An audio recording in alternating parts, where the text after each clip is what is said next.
Hello दोस्तों। तो आज हम एक नया लेक्चर फिर से रिकॉर्ड कर रहे हैं। आज बेसिकली हम पढ़ने वाले हैं बफर सॉल्यूशन। तो सबसे पहले हेडिंग लगाते हैं buffer solution. Buffer solution basically ये बफर सॉल्यूशन होता क्या है?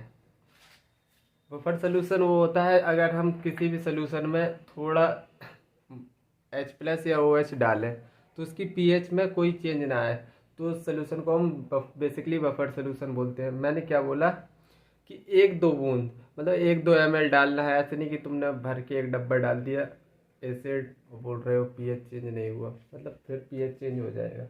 तो बेसिकली बफर सॉल्यूशन क्या होते हैं? Solution solution which resist change in its pH on adding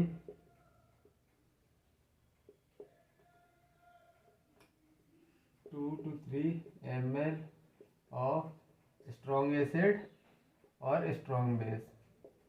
suppose that एक सोल्यूशन है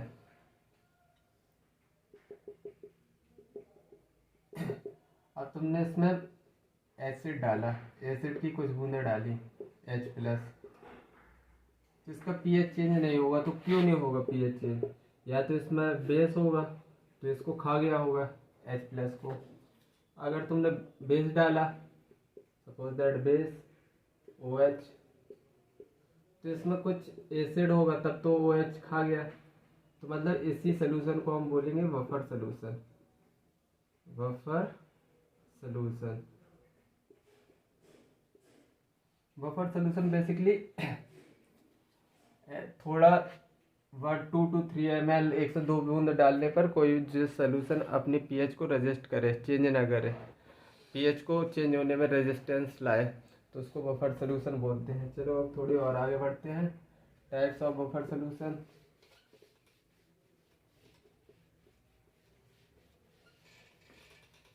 तो अब पढ़ेंगे टाइप्स ऑफ बफर सोल्यूशन। अब टाइप्स बेसिकली बफर सोल्यूशन तो बेसिकली ये होते हैं सिंपल बफर और होते हैं मिक्स्ड बफर।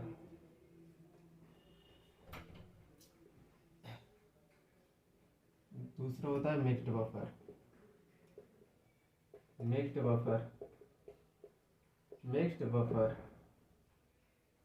पहला है सिंपल बफर। मिक्स्ड बफर में भी 2 प्रकार के होते हैं। पहला होता है एसिडिक बफर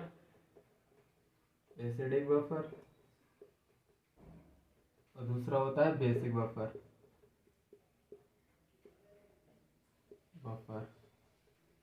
बेसिकली हमारे पास कितनी चीजें आ गई हैं पढ़ने के लिए? Simple buffer, acidic buffer, mixed buffer में acidic buffer, basic buffer. Simple buffer क्या होते हैं? सॉल्यूशन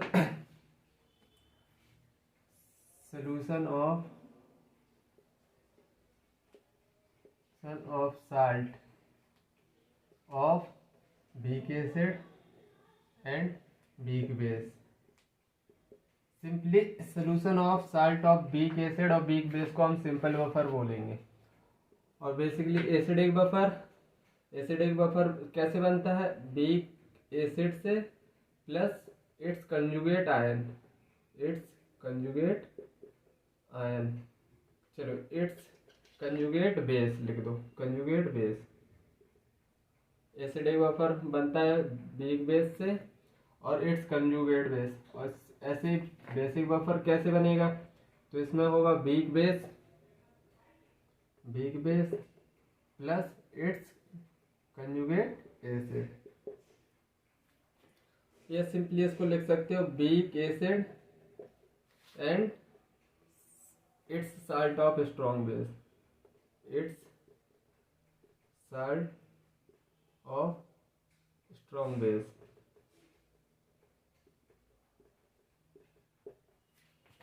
वीक बेस या फिर plus it's salt of strong acid. चलो एग्जाम्पल दूँ। एग्जाम्पल इसका लिखना चाहोगे बेसिक बफर का NH4OH। इसका कंजुगेट आयन क्या होता है NH4 पॉजिटिव, NH4Cl लिख लो। जब इसको तोड़ोगे तो NH4 प्लस आएगा और या फिर NH4 प्लस आएगा और HCl it's salt of strong acid, मतलब दोनों कंडीशन सेटिस्फाइड हो रही हैं। ऐसे ही इसका एसिडिक बफर में CH3COOH weak acid plus it's salt of weak acid, conjugate ion होना हो CH3COO नेगेटिव और प्लस चाहे तुम लिख लो इधर K, तो KOH बेस बन जाएगा इधर। तो ये एग्जाम्पल है इसके बेसिक बफर के और एसिडिक बफर के। आई थिंक तुमको इतना समझ आया होगा। चलो थोड़ी और आगे बढ़ते हैं, क्वेश्चन के थ्रू और अच्छे से समझेंगे।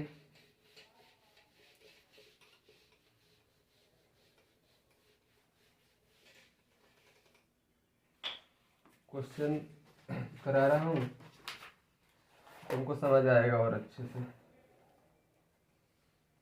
Question, which of the following pair is not a buffer solution?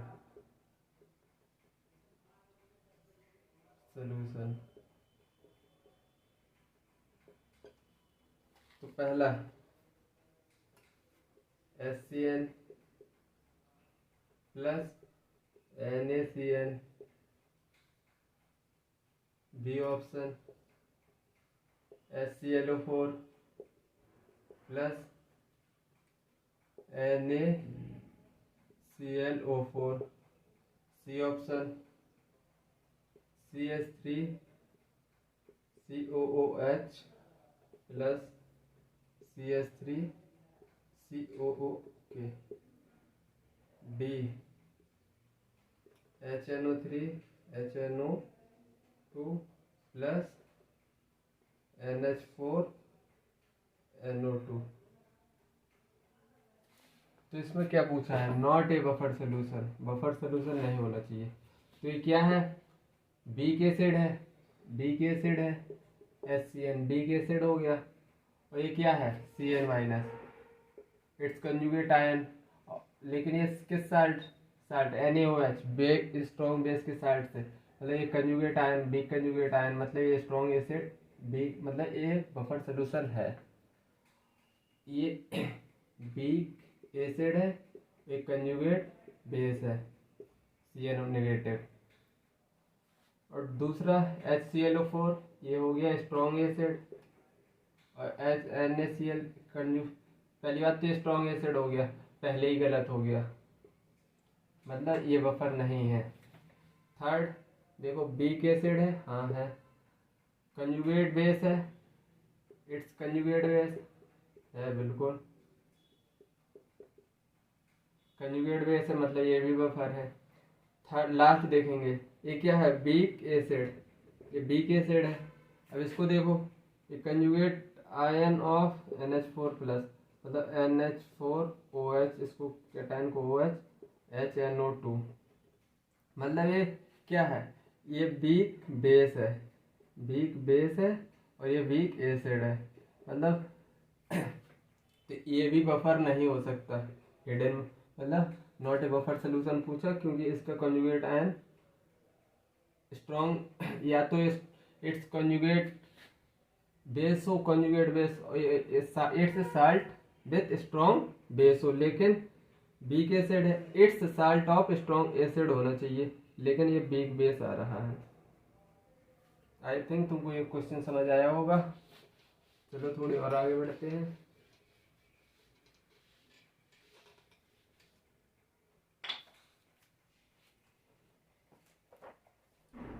Question which equals solution behave as buffer solution, behave as buffer solution,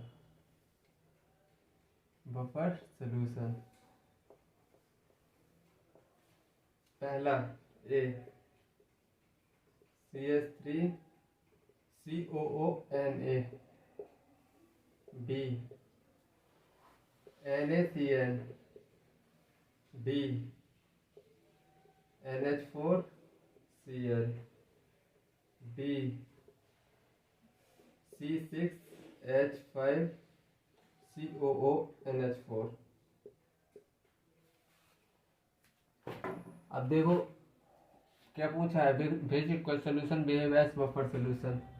तो देखो सबसे पहले ये वीक एसिड है इसमें, और क्या है स्ट्रॉन्ग बेस, साल्ट दिए हैं 4, और ये क्या है NaOH स्ट्रॉन्ग बेस है, HCN वीक एसिड है इस साल्ट में। तो और third week NH4OH weak base है इसमें, HCl स्ट्रॉन्ग एसिड है। मतलब ये तीनों तो बफर नहीं होंगे। C6H5COH मतलब ये वीक एसिड है इसमें, NH4OH वीक बेस है। तो मैंने क्या पढ़ाया तब, सिंपल बफर। सिंपल बफर किससे बनता है, simple buffer, simple buffer solution of salt of weak acid and weak base. तो ये salt weak acid weak base का कौन सा है, फोर्थ डी। आई थिंक ये तुमको समझ आया होगा, डी ऑप्शन है इसका। चलो थोड़ी और आगे बढ़ते हैं। अब हिडन बफर को कैसे समझेंगे, हिडन बफर को तुमको समझना बड़ा कॉम्प्लिकेटेड है। सबसे पहले हम हेडिंग लगाते हैं हिडन बफर। हिडन बफर को समझ रहे हैं, हिडन बफर, हिडन बफर अगर वीक एसिड है प्लस स्ट्रॉन्ग बेस है, अगर वीक एसिड एक्सिस में है और ये स्ट्रॉन्ग बेस लिमिटिंग रिएजेंट है, तो ये बफर सॉल्यूशन होगा, बफर सॉल्यूशन। अगर फर्स्ट सेकंड कंडीशन, अगर वीक बेस है और एक्सिस में है, एक्सिस और प्लस है स्ट्रॉन्ग एसिड, स्ट्रॉन्ग एसिड इस समय लिमिटिंग रिएजेंट है, तो जो सॉल्यूशन बनेगा वो भी बफर सॉल्यूशन होगा, buffer solution. Third weak acid weak base plus strong base plus strong acid, अगर ये दोनों लिमिटिंग रिएजेंट है, लिमिटिंग रिएजेंट, तो ये केस बन जाएगा साल्ट हाइड्रोलिसिस का, साल्ट हाइड्रोलिसिस का। देखो अब हिडन बफर को मैं पहचानना सिखा रहा हूँ, कैसे पता चलेगा कि बफर है या नहीं है।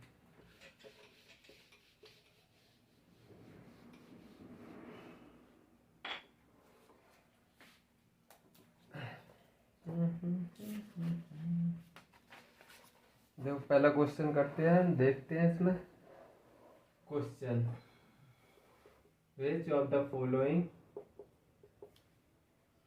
solution is buffer solution, buffer solution। तो देखो इसमें थोड़ी टेबल टाइप का कुछ टेबल टाइप में क्वेश्चन मिलता है, इसका डाटा कुछ ऐसे मिलता है और पहचानना पड़ता है कि बफर है या नहीं। 100 ml 0.1 molar CH3COOH plus 100 ml 0.1 molar NaOH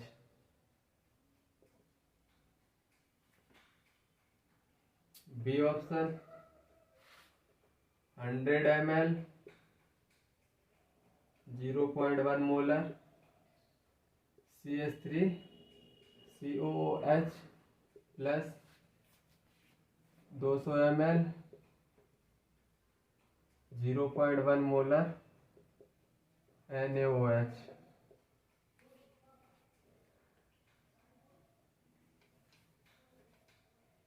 200 ml 0.1 molar NaOH। C option 100 ml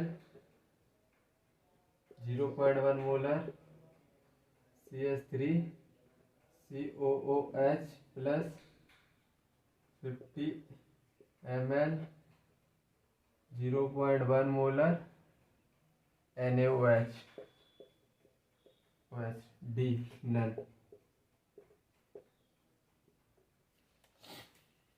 तो बेसिकली ये हिडन बफर है। अब इसमें तुमको कैसे पता चलेगा ये कौन सा बफर सोल्यूशन है या नहीं है? तो इसमें देखो सबसे पहले तुमको CH3 किससे मिल रहा है? NaOH से। NaOH क्या गिव कर रहा है? CH3 COO Na plus water. देखो फर्स्ट केस देखो ए, मिलीमोल निकालो इनके। Millimole 100 into 0.1 millimole. ए के मिलीमोल कितने हैं?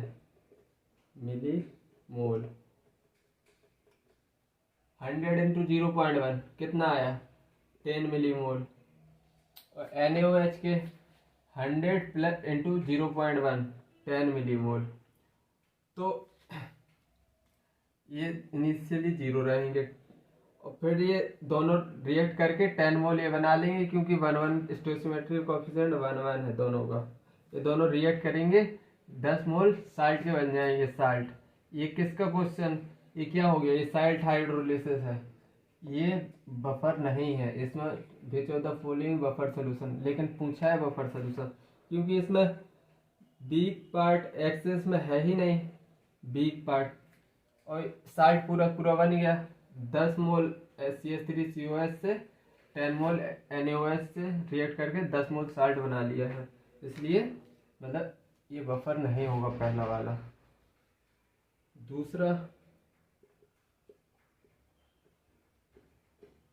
दूसरा चेक करो। 100 मोल इनके मिलीमोल निकालो दूसरे वाले के, बी नंबर। 100 इंटू 0.1 मतलब 10 मिलीमोल आए, और 200 इंटू 0.1 कितने आए? 20 मिलीमोल। और फाइनली इनिशियली 0 और फिर 10 मोल लिमिटिंग रिएजेंट बन गया। अब स्टोइचियोमेट्रिक कोएफिशिएंट 1 की है, तो मतलब इसके 10 मोल खत्म हो जाएंगे जैसे ही रिएक्शन होगी। ये 0 बचेगा, ये 10 बचेगा। फाइनली 10 मोल रिएक्ट करके साल्ट बना लेंगे, 10 मोल सॉल्ट बन जाएगा। अब इसमें स्ट्रॉन्ग सॉल्ट बचा है। क्या तुमने स्ट्रॉन्ग साल्ट और इट्स स्ट्रॉन्ग बेस और इट्स साल्ट ऐसा कोई बफर देखा है? नहीं होता। स्ट्रॉन्ग बेस का कोई साल्ट नहीं होता। अब थर्ड चेक करें, सी ऑप्शन चेक करो। सी ऑप्शन देखने जाओ तो 100 मोल ml 0.1 CH3COH मतलब कि इसके कितने मिलीमोल निकले? 10 मिलीमोल निकले। और NaOH के कितने निकले? 5 मिलीमोल। अब जैसे ही रिएक्शन होगी मतलब 5 इधर बच जाएगा, 0 इधर बचेगा, और ये 5 साल्ट बन जाएगा इतना। तो अब देखो ये weak acid limiting weak acid excess में आ गया कि या नहीं? एक्सेस। अब इसका साल्ट देखो, इसका कंजुगेट आयन भी बना के देखो। इसका कंजुगेट आयन है और it's salt NaOH, it's salt of NaOH। देखो NaOH स्ट्रॉन्ग बेस है, तो मतलब ये किसका है? क्या है? बेसिकली ये बफर सोल्यूशन की तरह एक्ट कर रहा है। मतलब सी ऑप्शन सही है इसका। चलो ऐसे ही क्वेश्चन और करवा दे रहा हूँ।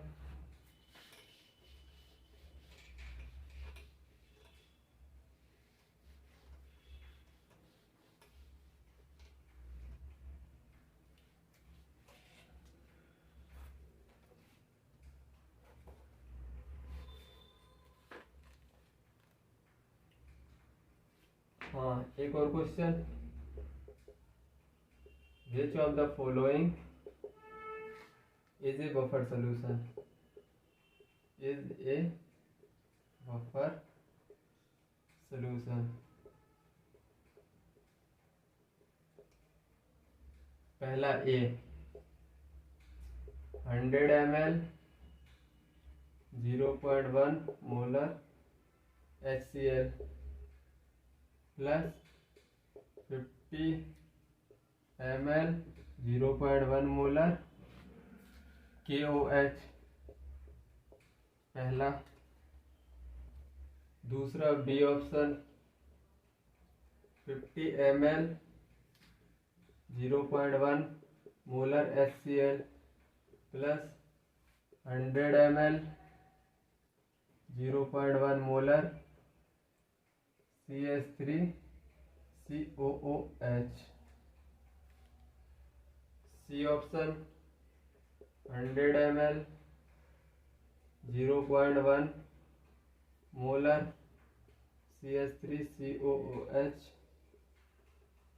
Plus 100 ml 0.1 molar NaOH। D option 100 ml 0.1 molar NH4OH plus 40 ml 0.1 molar HCl। अब इसमें तुमको बताना है विच of the following is a buffer solution. ये हिडन बफर का क्वेश्चन ऐसे ही आता है। तो सबसे पहले देखो, इनके मिलीमोल निकालो। ये क्या है, सबसे पहले इधर देखो, ए स्ट्रॉन्ग एसिड और ये स्ट्रॉन्ग बेस। क्या स्ट्रॉन्ग एसिड स्ट्रॉन्ग बेस का कोई बफर होता है? नहीं होता, सीधा काट दो। फिर इसके देखो, ये क्या है, स्ट्रॉन्ग एसिड, और ये क्या है, वीक एसिड।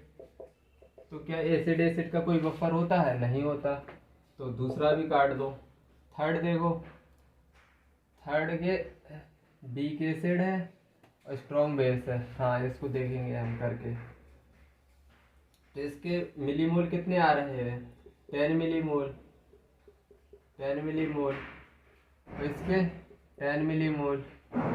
मतलब मिलीमोल मिलीमोल बराबर है। मतलब ये किसका क्वेश्चन बन गया? दोनों लिमिटिंग रिएजेंट बन गया। मतलब ये साल्ट हाइड्रोलिसिस का हो गया। फाइनली दोनों रिएक्ट करके 10 मोल CH3CONa बनाए देंगे, मतलब salt of acid, acetic acid. अब डी ऑप्शन देखो,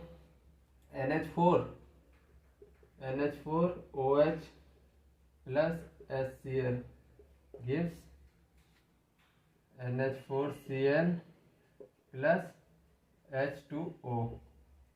तो इसके मिलीमोल कितने हैं? मिलीमोल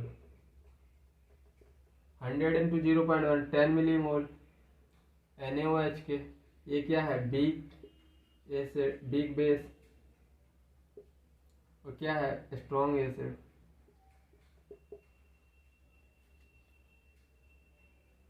40 इंटू 0.1 मतलब इसमें आया 4 मिलीमोल।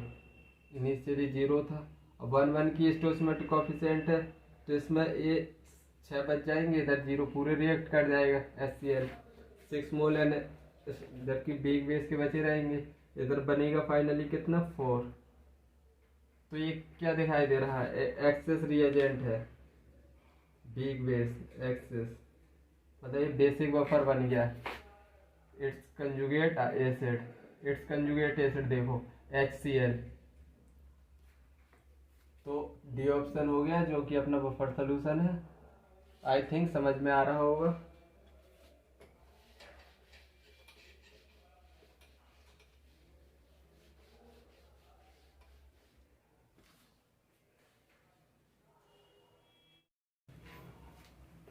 अब हम समझेंगे buffer action. Buffer action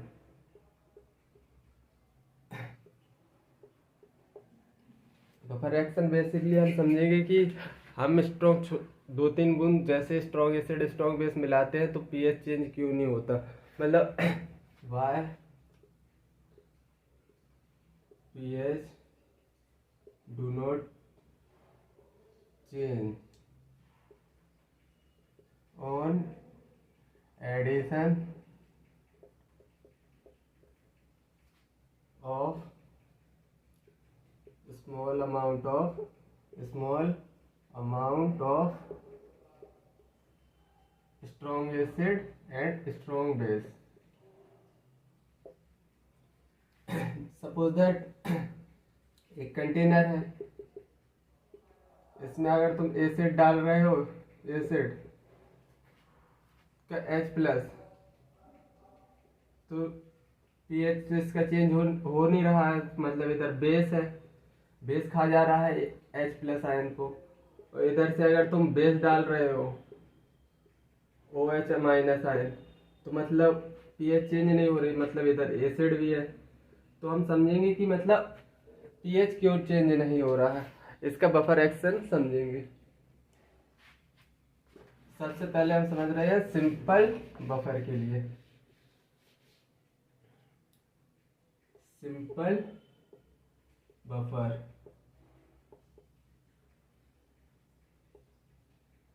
simple buffer ले लो, एक एग्जाम्पल ले लो, CH3COO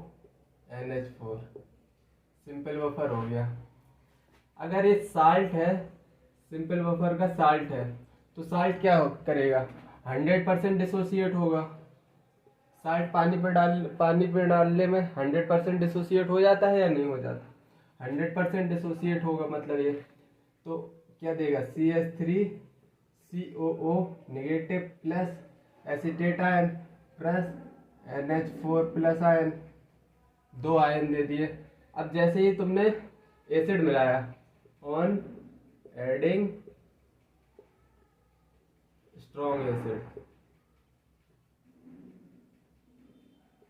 एसिड, सपोज दैट तुम मिला रहे हो HCl, तो जैसे ही HCl मिलाओगे तुरंत अपना H प्लस रिलीज करेगा, क्योंकि ये pH को डिसबैलेंस करेगा, H plus plus Cl minus.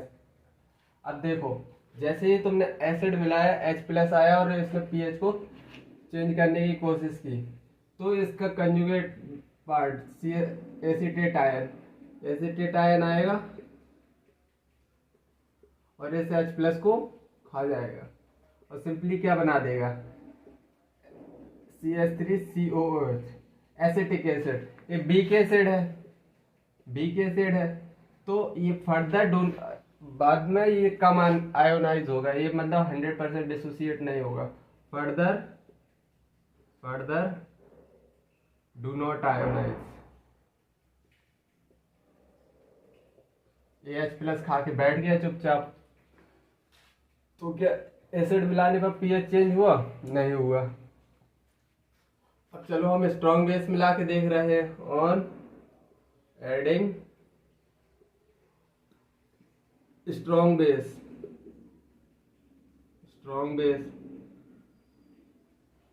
जैसे ही हमने स्ट्रॉन्ग बेस मिलाया, suppose that NaOH,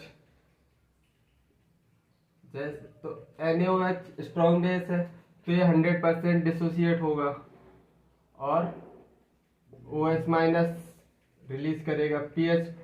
OH minus pH को डिस्टर्ब करने की जैसे कोशिश करेगा, तो तुरंत इसको अमोनिया NH4 प्लस आएगा और इस OH को खा जाएगा, तो ये क्या बन जाएगा, NH4OH। ये क्या है, वीक बेस है, तो क्या ये आयोनाइज होगा फर्दर, ये वीक है तो फर्दर डू नॉट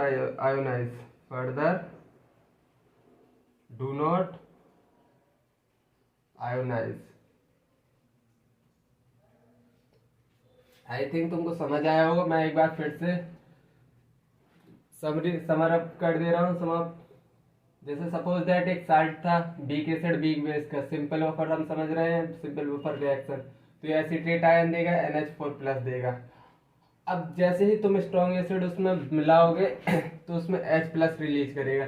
H+ को तुरंत एसीटेट आयन खा के बीक एसिड बना देगा। बीक एसिड आयोनाइज नहीं होता, फर्दर डू नॉट आयोनाइज। ऐसे ही जैसे ही तुम स्ट्रॉन्ग बेस मिलाओगे, मतलब बीक एसिड स्ट्रॉन्ग के कंपेयर में बहुत कम आयोनाइज होता है, तो इसलिए ये H+ को बांध के रख लेगा। इसी तरह NaOH भी OH रिलीज करेगा तो NH4+ इसको बांध के रख लेगा, तो इसलिए pH डिस्टर्ब नहीं होगी। आई थिंक तुमको सिंपल बफर अच्छे से समझ में आया होगा। चलो आगे हम समझ लेते हैं एसिडिक बफर। मिक्स्ड बफर में एसिडिक बफर। मिक्स्ड बफर में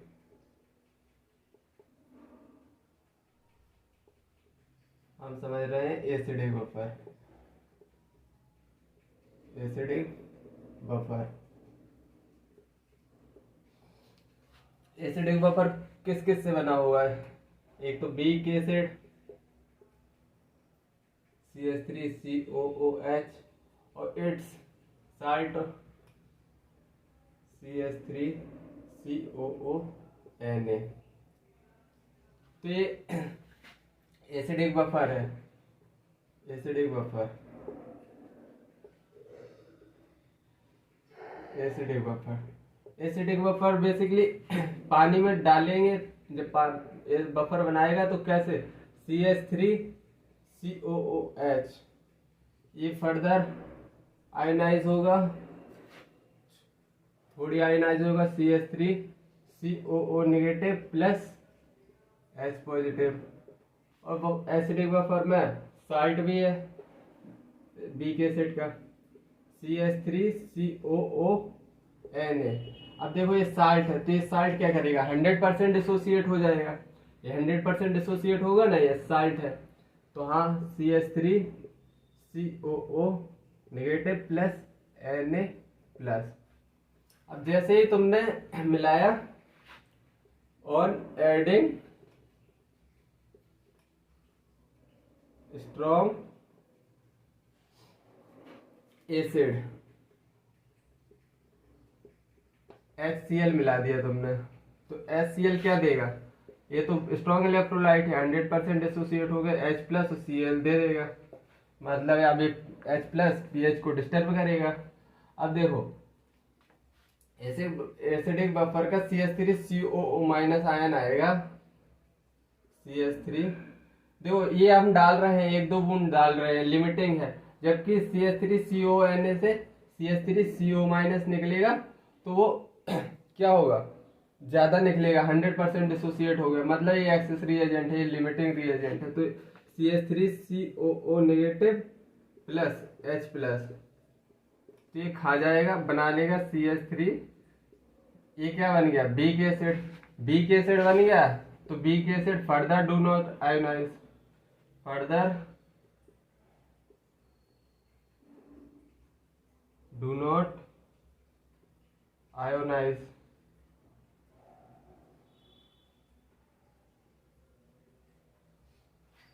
अब इसी तरह हम जैसे चलो इसको थोड़ी स्ट्रॉन्ग बेस के लिए हम ये मिटा दे रहे हैं, स्ट्रॉन्ग बेस को समझा दे रहे हैं। स्ट्रॉन्ग एसिड का एडिंग स्ट्रॉन्ग एसिड समझ में आ गया तुमको कि अब जैसे ही हम स्ट्रॉन्ग बेस मिलाएंगे ऑन एडिंग स्ट्रॉन्ग बेस,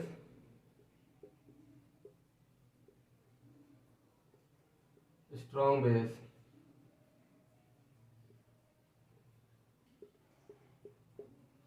जैसे हम स्ट्रॉन्ग बेस मिलाएंगे सपोज दैट NaOH, तो ये स्ट्रॉन्ग बेस है, 100% डिसोसिएट होगा Na+ और OH- में। वीक इलेक्ट्रोलाइट होते हैं जो, वो 1-2% आयनाइज होते हैं। और मैं ये क्लास फर्स्ट लेक्चर से बोलता आ रहा हूँ कि स्ट्रॉन्ग इलेक्ट्रोलाइट 100% डिसोसिएट होंगे।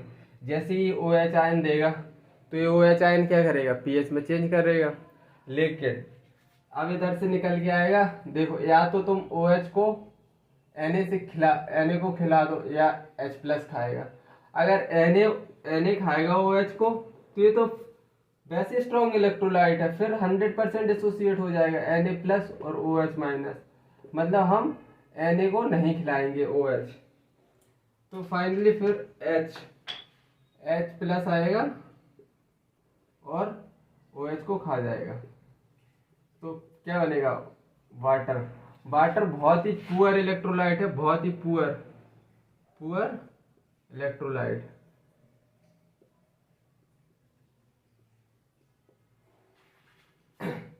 वेरी पुअर इलेक्ट्रोलाइट है। Do not further dissociate. तो ये बांध के रख लिया इसने, H+ बांध के रख लिया, OH- बांध के रख लिया। आई थिंक तुमको बफर रिएक्शन अच्छे से समझ में आया होगा। आज हम अपना लेक्चर इधर ही खत्म करते हैं। जब तक के लिए बाय।